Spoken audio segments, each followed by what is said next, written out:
So guys, gusto mo talagang makaipon ngayong 2024 ng mabilisan, then gawin mo itong 5 psychological tricks na pwede po natin i-share ngayon. So kung nakatulong, please do like and subscribe sa ating channel. So number 1 is automatic deduction. Mahirap po talagang mag-ipon, pero sa pamamagitan nitong ay talagang makakaipon ka. So kunwari, ang sahod mo is through ATM, pwede mo namang i-automatic deduction na ang inyong mga savings. Or di naman, kung wala kang ATM or through HR kayong nagsahod, then pag-deduct mo na lang sa inyong HR na ipunta sa inyong Pag-ibig MP2. Pwede rin naman yun. Or di kaya kung nagtatrabaho ka naman sa cooperative, kagaya ko, sa amin is talagang naka-automatic. Nagde-deduct na po sila ng share capital and of course na mortuary savings para po sa amin membership. So, investment po. Bigyan mo ng pangalan ang mga ipon mo. So, through this, syempre, makakaipon ka po talaga.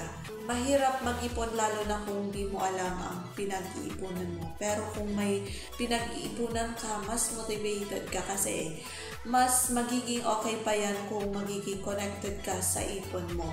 At para magkaroon ka ng personal na connection sa ipon mo, bigyan mo sila ng pangalan na konektado sa buhay mo. For example, yung alkansya mo or sa bank savings mo or co-op savings mo. Pwede namang pangalanan mo yun na para sa education ng inyong mga anak. Or di naman para sa pinapangarap mong lote or pinapangarap mong bahay. Diba? Bigyan mo ng pangalan para mas ma-motivate ka pa na hindi mo na talaga kukunin yung nilagay mo or sinuksok mo sa bank account mo or co-op account mo or sa alkansya mo, di ba? Number 3 is imagine your future self. 5 years from now, ano ang gusto mo? Magkaroon ng maginhawang buhay na hindi ka nangongoproblema ng pera, di ba? Or mapag-aral mo yung mga anak mo hanggang kolehiyo? Or after 5 years, makakapagtayo ka na ng inyong sariling bahay. So, start with an end in mind. Magsimula ka na, nakikita mo yung goal mo. Sa mga iba kasi ang ginagawa nila is para nakikita nila palagi or nare-remind sila na kailangan nilang mag-ipon para sa pangarap nila, pinapakpak or nilalagay na lang nila yung mga pictures sa mas madaling makita sa kanilang mga kwarto para ma-remind sila everyday na kailangan natin magtrabaho, kailangan natin kumita ng pera para sa gusto nating ma-achieve sa buhay. Pang-apat na psychological trick is gumamit ka ng cash.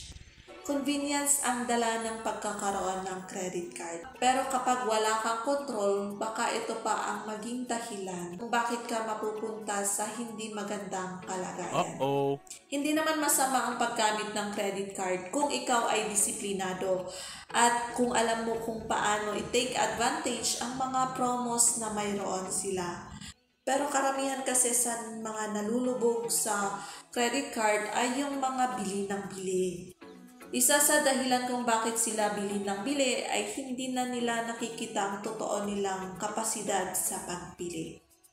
Ito ang nabibigyan ng solusyon kapag bumibili ka gamit ang cash. Nakikita mo kasi kung magkano na lang ang laman ng wallet mo. Kapag akaunti na lang ang laman ng wallet mo, mas mataas ang chance na hindi ka na bibili, di ba?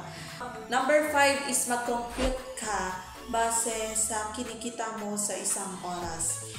Karamihan sa atin ay twice a month or monthly na kumikita or sumasahod. Kung alam mo na kasi kung magkano ang kinikita mo kada oras, maaaring magbago ang pananaw mo sa paggastos. For example, ang kinikita mo is 15,000 sa isang buwan divided by 26 days. So, 576.92 or 577 pag ira-round off po natin.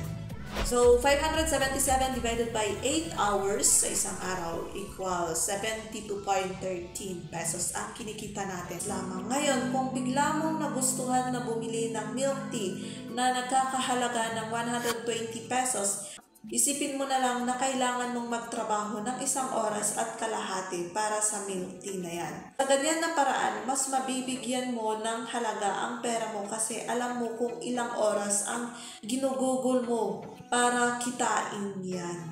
Psychological tricks. Kung bakit psychological, ang mindset natin, ang tinitrain natin, or binabago natin para makapag-ipon tayo. Kasi it all starts in our mind bago ang ating action. So, kung malakas ang mindset natin pagdating sa pag-iipon, makakaipon po talaga tayo.